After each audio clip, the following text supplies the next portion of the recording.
د معراج د واقعې ابتدایي خبره بیان شوې وي. په ننني درس کې د واقعې د معراج اولنۍ حصه بیانېږي. مخکینی درس کې دا خبره واضحه شوې وه چې نبی کریم صلی الله علیه وسلم د طائف نه واپس مکې مکرمې ته تشریف راوړل. نو چونکې د کفارو د طرف نه سختۍ هغه انتها ته رسېدلې وې او نبی علیه الصلاة والسلام ته د طائف د واقعې نه لویه صدمه رسېدلې وه او بیا د نبوت په دغه لسم کال چې هغې ته عام الحزن ویلی کېږي، د نبی علیه الصلاة والسلام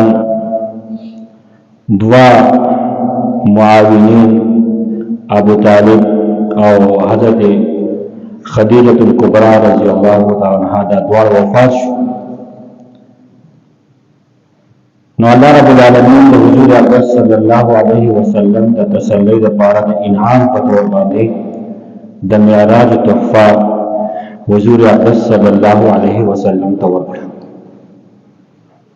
واقعه د معراج کله شوې مختلف اقوال دي. یو قول دا دی چې د هجرت نه 15 کاله مخکې،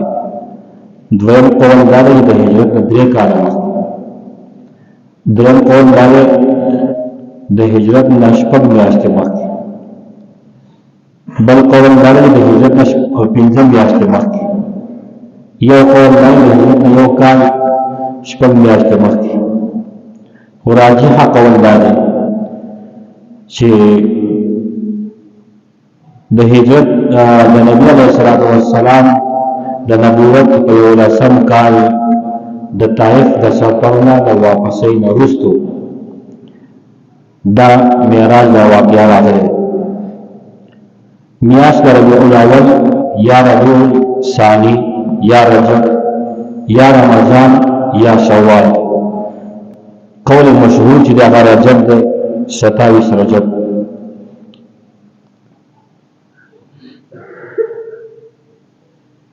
حضور اکرم صلی الله علیه و آله وسلم د خپل تره د لور ام هانی رضی الله تعالی عنها په کور کې د شپې استراحت فرمایو، آرام وکړو. نبی علیه الصلاة والسلام دا پوره وشوی نو نیم خوب تقریبا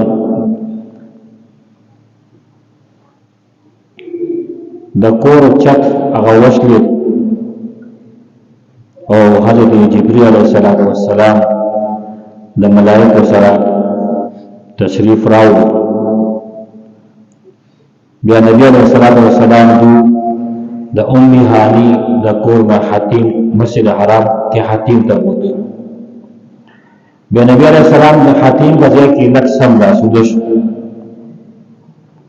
بیا حضرت جبرائیل او میکائیل علیهم السلام راغلل او حضور اکرم صلی الله علیه وسلم را پاسول راویخی او د زمزم د کوهی غایته بوتو. نبی علیہ السلام سم لو نبی علیہ السلام سینو مبارک سیر کړ، قلب مبارک د نبی علیہ السلام راویس او د جنت نه د سوی او لوخه موږ هغه تعبیر په پتنوس سره کولې شو. مجموعه دوره نبی علیہ السلام قلب مبارک پای کې خو دې شو او د زمزم په اوبو باندې نبی کریم صلی الله علیه و آله وسلم زړه مبارک وینځل شو او د ایمان او د حکمت را د پیغمبر علیه السلام قلب مبارک هغه ډک شو. بیا یو سوالی راوسته شو، نوم د هغې براق دی. براق دا د قچر نه لږ وړوکی او د خر نه لږ غټ څاروی دی، جنتي څاروی دی. رنګ یې سپین او منتهای د سر باندې ورنه قدم چې په کوم ځای کې نظر لګېدو هغه ځای ته به قدم مبارک رسیدو. بیا حضرت جبریل علیہ السلام د پیغمبر علیہ السلام سره په دې براق باندې شاته کېناست. روایت کې دا څه راځي چې کله نبی علیہ السلام په دې براق باندې کېناست نو براق تندکونه شروع کړل. نو حضرت جبریل ته فرمایي چې تندکونه مو په دې مخلوقاتو کې د ټول زیات محترم او مکرم شخصیت هغه تعالی پاسه ناست دی. وې د براق د شرم د وجنه خولي پر روان شو. آیو قول داده چې د پیغمبر علیه السلام براق باندې د ناس د نفس حضرت جبرائیل او میکائیل دواړه د نبی علیه السلام سره روان شو.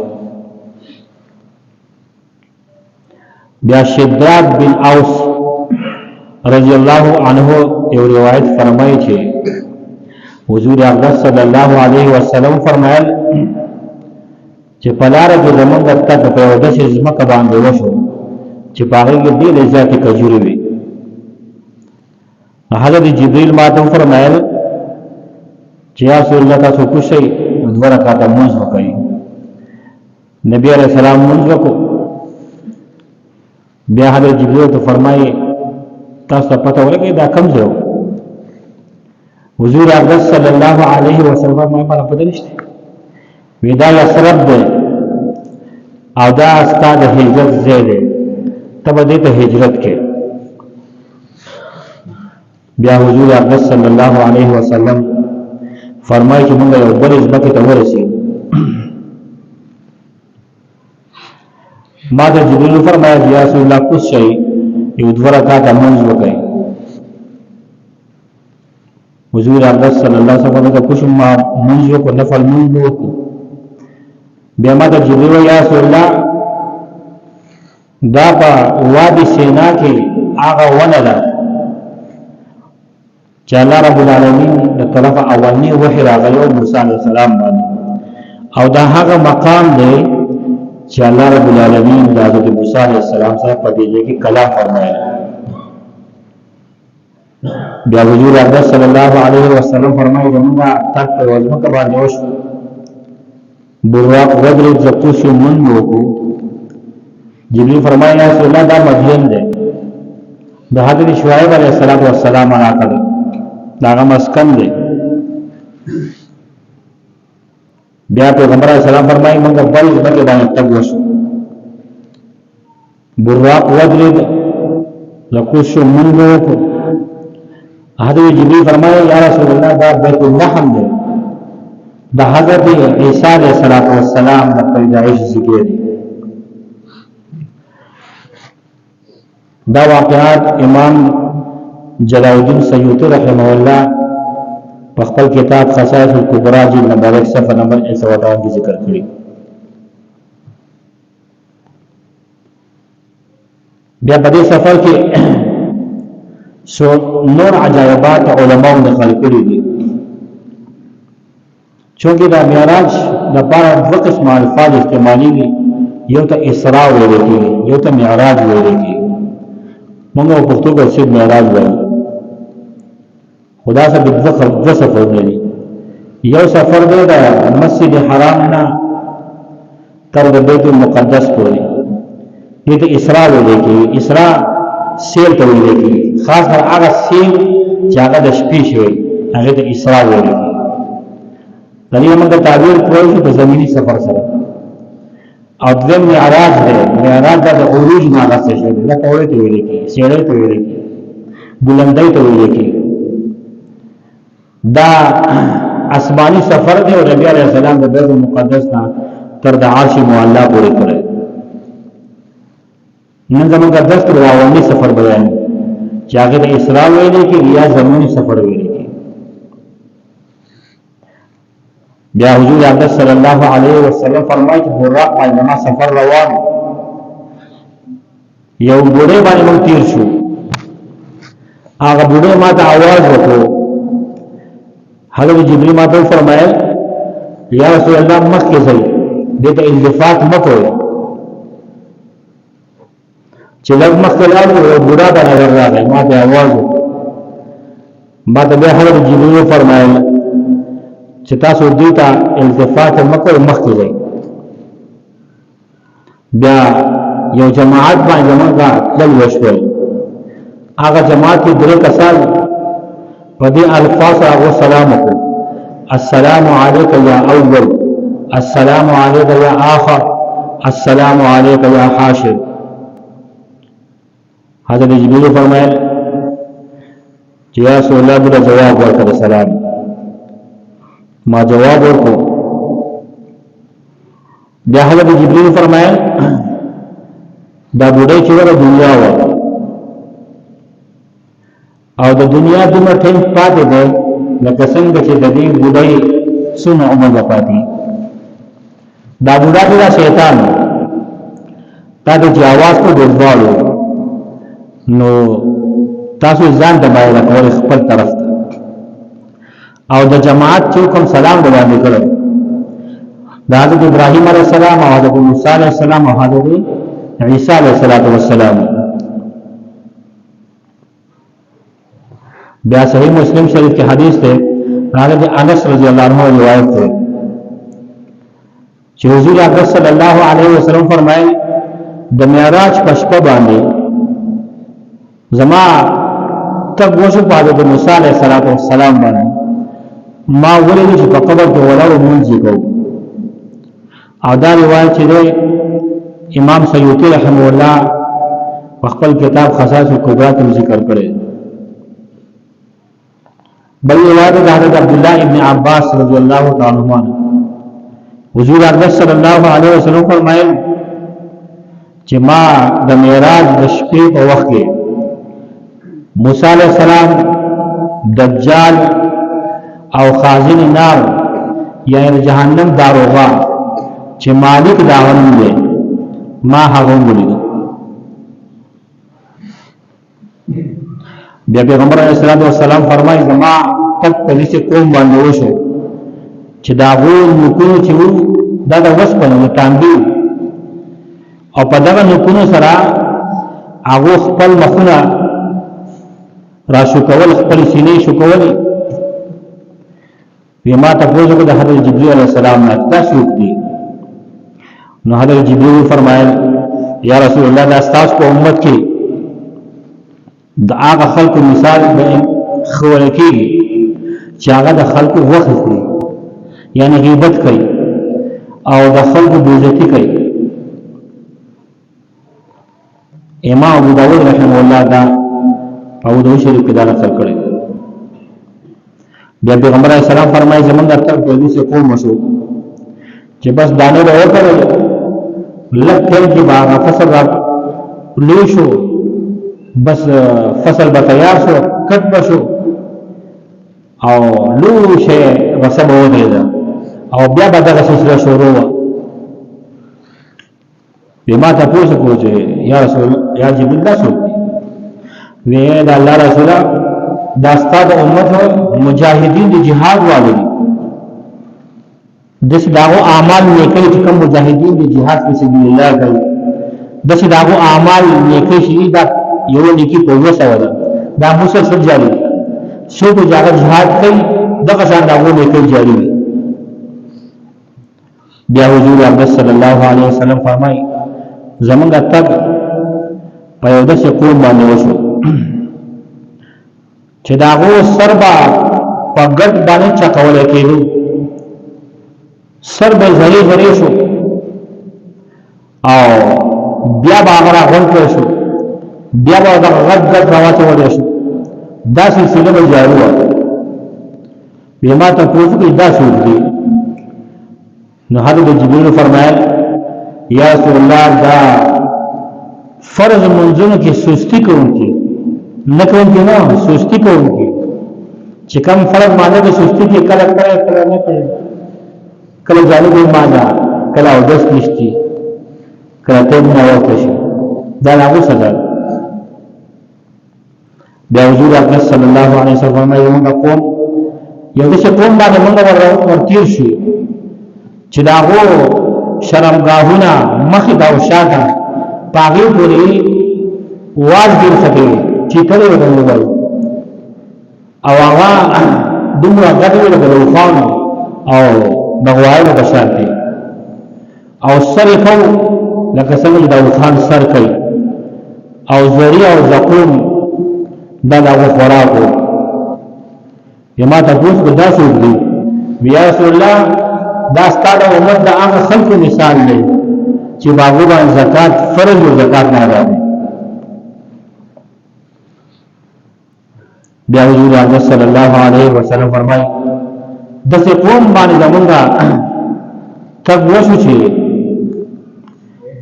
یو طرف ته کولی پخکړې غوښه او بل طرف ته خاصه غوښه پرته او سر نارینه او جانه لګیاري هغه پاکه او خسته پخشه غوښه نه کوي هغه سکان بدبودار غوښه باندې یو قرار کوي یما تاسو کو چې یا جبريل دا څوک دی په هر جبريل فرمای یا رسول الله دا نارینه دا هغه نارینه دي چې نکاحونه موجود دي د دې باوجود په جنا باندې اخته ټول شپه په جنا کې تیری او دا هغه زنانه دي چې داغو نکاحونه موجود دي خاوندان موجود دي او په جنا کې اخته بیا حضور اکرم صلی الله علیه وسلم فرمایي یو دي چې ونه باندې موږ ورتیر شو چې بس څو په لاګي په خوا ته بس رانیو او شلو بی یما تپوس کو داسې دي ویجیا رسول الله صاحب امت د هغه خلکو مثال دی چې هغه په لارې کې پټ ناشي او داخل وځي بیا حضور اکرم صلی الله علیه وسلم فرمایي دسه قوم باندې موږ ورتګ وشو چې داغو جګ او داغو شونډې د جهنم په کنچانو باندې کټ کېږي یما ته پوښتنه جبريل دا څوک دی یا او فرمایا یا رسول الله دا ستاسو امت هغه به عمل او عزام او فتیبان دي یقولون ما لا يفعلون مصداق دي خلق د ویلاګانو په خپل به عمل نه کوي بیا نبی کریم صلی الله علیه وسلم فرمایي په دې طرف باندې موږ ورته شو یخ هوا خوشبودار هوا ولګیده جبريل یا رسول الله د جنت خوشبو ده به دې چې مقام باندې تیر شو بدبودار هوا بدبو محسوس شو جبريل یا رسول الله د جهنم بدبو ده دا واقعات امام جلال الدین سیوطی رحمه الله او امام ابن جرير تاریخ ابن جرير کې ذکر کړی دی د دې روایت دا معلومیږي دا د عروج د مخکې چې کوم زمینی سفرو براق باندې د ناس ته نفس او مسجد اقصا ته ورسېدو نه مخکې دا واقعات شوي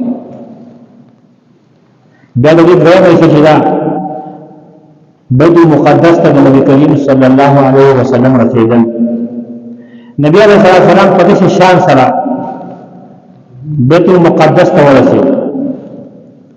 حضور اکرم صلی الله علیه وسلم د براق نه کوز شو او نبی علیہ السلام خپل براق هغه د بیت المقدس د هغه کړه او د هغه حلقې سره وته چې نور انبیاء با خپل سواله الته کی طرف یو روایت ده دا امام مسلم رحمه الله د حضرت انس نقل کړي او بل روایت ده چې نبی علیہ السلام یو غډوا تاریخي د خپل غډوا ونه وشته هغه غډه کی سورې وشو بیا نبی علیہ السلام خپل براق الته کې وته علما حضرات فرمایي دا ممکن ده چې دا کړي د زمانه د پیدو سره بند شي چونګه هغه د معلومه و غډه د کې خلا او هغه سورې کولاو شو او نبی علیہ السلام الته کې براق وته او د دې سورې ان شاء الله ساده بلدس ولا واقعا شي د میراث په واقعا کې د دې گواهی چې دا چې کله نبی علیہ السلام قیصر ته خط لګلو او قیصر د ابو سفیان نه د نبی علیہ السلام مبارک معلومات کول نو په هغه ځای ابو سفیان مختلف جوابونه د نبی صلی الله مبارک ورکړل ورشای شوی دا پیغمبر دا وکړي د کم خاندان دی خپل خاندان دی اعلی خاندان دی پیغمبر یې دی وی زمان ایمان چا راوړل دی غریبانو په ایمان نه ورته هغه او پیغمبر باندې ایمان راوړي چې غریبانو دي یو څو ته پوښتنه نور وکړل دا ابو سفیان خیال دا نه چې بیا خو دې کاری نه کوي چې پیغمبر باندې ایمان راوړي نو دا خبره پیښ کړه تا ته نشته بیا هغه ناشنا خبره کوي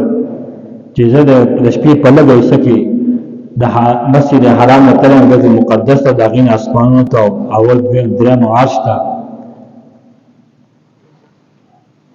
نو قیصر بادشاہ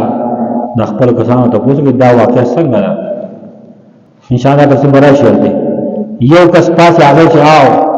دغه ځای مال چې د خپل دغه شپې زمانه غوړي ډیوټي و کم ځای چې د نبی علیه السلام دغه براق دغه تړل شوی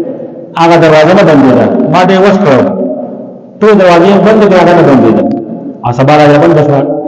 نو دې بیا راغلی کړو ان شاء الله په خپل ځای د سبق راشي بیا چې کله بیت المقدس ته ورغلم شول دوه رکعات موږ پیغمبر علیہ السلام فرمایي حضرت ابو سعید خدری رضی الله عنه روایت کوي پیغمبر علیہ السلام فرمایي چې زاو جبرئیل والا جمعه ته داخل شو موږ ډول موږ د نبی علیہ السلام د راتګ نه مخکې پورا انبیاء چې هغه د نبی علیہ السلام په انتظار کې موجود او حضرت ابراهیم علیہ السلام حضرت موسی علیہ السلام او حضرت عیسی علیہ السلام موجود بیا لږ پس نور حضرات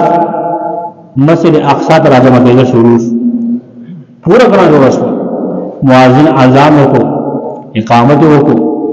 حضور اکبر صلی الله علیه وسلم موږ سپلو تیار سپلو جوړ شو امام دانش موږ هر چا سوچ چې امام وسو کی نو حضور اکبر صلی الله علیه وسلم جبرئیل علیه زماناس ولی او زه مخکې کړم ماموزو کو جمع نوکړه د مانځه چې فارغ شو جبرئیل ما ته وی تاسو پته شته تاسو د چا ما جوړ کړل یې ما چې ما ته پته نشته وای فرمایي څومره انبیاء چې الله تبارک وتعالى دنیا ته راغلي دا ټول ستاسو ته ولاړ دا ټول ستاسو ته ولاړ څومره انبیاء قاضیانه ودینه قاضیانه پیغمبر ورته موجود یو روایت ده چې فرشتي راغلي دغه انبیاء سره فرشتي ولاړ بیا چې کله مازه فارغ شو ملائکه د جبرئیل امین ته پوښت کوي یا جبرئیل من هذا معك استاذ دا څوک دی قال محمد صلی الله علیه وسلم وداه وما سجده محمد مصطفى صلی الله علیه وسلم یو روایت ده هذا محمد رسول الله خاتم النبیین دا محمد رسول الله خاتم النبیین دی ملائکه ته پوښت کوي و دغه پیغام راتلو خبره شوی ده جبرئیل فرمای او بیا ملائکه الله پاک دې ژوند او سلامت ساتي دا ډیر خبر دی او دا ډیر خبر دی یعنی زمونږ ورو د الله تبارک وتعالى سره دی بیا دا نفس د انبیای کرامو د ارواح سره ملاقات شوی او ټول د الله تبارک وتعالى حمد ثنا بیان کړی بعض علماء د بعض انبیاء حمد نقل کړی لکه د حضرت ابراهیم علیه السلام حمد دې نقل کړی دی تحمید ابراهیمی وایي چې حضرت جبرئیل فرمایا حضرت ابراهیم علیه السلام الحمد لله الذي اتخذني خليلا واعطاني ملكا عظيما وجعلني امه قانتا ليتم بي وانقذني من النار وجعلها علي بردا وسلاما خلاصه دا چې الله پاک لپاره حمد ثنا چې زه دوست یو کړم ما له امامت راکړم زه زما امت تابعدار جوړ کړم زه د جادو اخلاص کړم زما ور باندې یا خو سلامتی ورغورځول دغه ځان حضرت موسی علیہ السلام هم تحمید مسیح عادت ولکی و فرمایل الحمد لله الذي كلمني تكلما الله پاک زما سره خبرې فرمایلې دي وجعل هلاك آل فرعون ونجات بني اسرائيل على يدي زما په لاس باندې الله پاک آل فرعون هلاك ول او زما په لاس باندې الله پاک بني اسرائيل نجات ورکو وجعل من امتي قوما يهدون بالحق وبه يعدلون زما په قوم کې داسې کسان پیدا کړو چې هغه به حق دعوت ورکو او پاغي به هغه خدمت وکړو حضرت داؤد علیہ السلام تحمید فرمایله تحمید داؤدی الحمد لله الذي جعلني ملكا عظيما وعلمني الزبور وعلمنا الحديد وسخر الجبال يسبحن والطير واعطاني الحكمه وفصل الخطاب تمام تعریفونه دا هغه الله پاک د پاره د جمال وی واقعات را کړو ما د زبور علم را کړو زمانه پاره وسپه عمر مکړو ورونه جماعت تابعدار کړو جما سره به تسبیح مارغان جماعت تابعدار مال الله پاک د فیصله قوت او طاقت علم را کړو حضرت سليمان علیہ السلام په دغه مقابله حمد فرمایله الحمد لله الذي سخر الرياح تمام تعریفونه د الله پاک د پاره ما د پاره هواګان مسخر کړی وسخر الشیاطین شیطانان زما مسخر کړو یعملون ما شئت من محاريب وتماثيل وجفان كالجواب وقدور الراسيات بس ما برسه هغه کول وعلمني منطق الطير دمارغانو خبره دغه کړو واتاني من كل شيء فضلا حسب ما ډیر راکړو وسخر لي جنود الشياطين والانس والطير وفضلني على كثير من عباده المؤمنين زمای تابعدار کو د شیطانانو لخرې انسانان مارغان او مؤمنان جوړه الله پاک لوی ورواله راکړو وآتاني ملكا عظيما لا ينبغي لاحد من بعدي دغه بادشاہت الله پاک راکړو چې د بلچا لپاره بادشاہت نشته وجعل ملکی ملکا طیبا ليس فيه حساب نو بادشاہ الله پاک راکړو نو ما ملک هغه پاکو هیڅ حساب پکې نشته دغه ځان حضرت عیسی علیہ السلام تحمید فرمایله دي هغه ته ویلي تحمید عیسوی هغه فرمایله الحمد لله الذي جعلني كلمة وجعل مثلي مثل آدم خلقه من تراب ثم قال له كن فيكون وعلمني الكتاب والحكمة والتوراة والإنجيل وجعلني أخلق من الطين كهيئة الطير فأنفخ فيه فيكون طيرا بإذن الله وجعلني أبرئ الأكمه والأبرص وأحيي الموتى بإذن الله ورفعني وظهرني وأعادني وأمي من الشيطان الرجيم فلم يكن للشيطان علينا سبيل بآخرة حضور اقدس صلی الله علیه وسلم دا الله تبارک وتعالى حمد ثنا بیان کړی دی د تحمید محمدی لیکي الحمد لله الذي ارسلني رحمتا للعالمين تمام تعریفونه د الله پاک د پاره دي چې زید خلق د پر رحمت للعالمین د پر وکافه للناس بشيرا ونذيرا د ټول انسانانو د پاره زیر ورکون کې ورته کړل وانزل علي الفرقان فيه بيان لكل شيء ما یو فرقان کتاب را کړل باندې د هر څه بیان دی وجعل امتي خير امه اخرجت للناس زما امت غره امت ګرځول دي وجعل امتي هم الاولين والاخرين زما امت هم اولنه او اخرين ګرځول دي اولنه په دې حاصله جنت به ټول مخکې او اخر په دې حاصله په دنیا کې ټول اخر راغلي وشرح لي صدري ووضع عني وزري زما سینې د دین د پاره کولا پړې ده زما بوج الله پاک کم کړی ورفع لي ذکري زما ذکر الله پاک چت کړی وجعلني فاتحا وخاتما او الله پاک زفاتح او خاتم ګرځولم اخیری ګرځولم چې کله پیغمبر علیه الصلاه والسلام دا تحمید فرمایي نو حضرت ابراهیم علیه السلام پاش وو تمام انبیاء ته مخاطب شو بهذا فضلكم محمد صلی الله علیه وسلم دا تاسو پتا څه باندې چې دی محمد د کوم غوړوال او پیسې له هغه دا کوم خبر چې بیان کړي دا ورکړي بیا نبی صلی الله علیه وسلم ماته درې پیاله مخه تکړه شو یو جوړوي په بل کې کوي په بل پیاله کې شراب حضور اقدس صلی الله علیه و آله وسلم ته اختیار وکړو چې په دې درونو بزانه خوخه نبی علیہ السلام په راوړل نو حضرت جبرئیل فرمایا رسول الله که تاسو شراب په اول راس کړل تاسو امت به گمراه شي او که تاسو دې راس کړل امت په دغه شي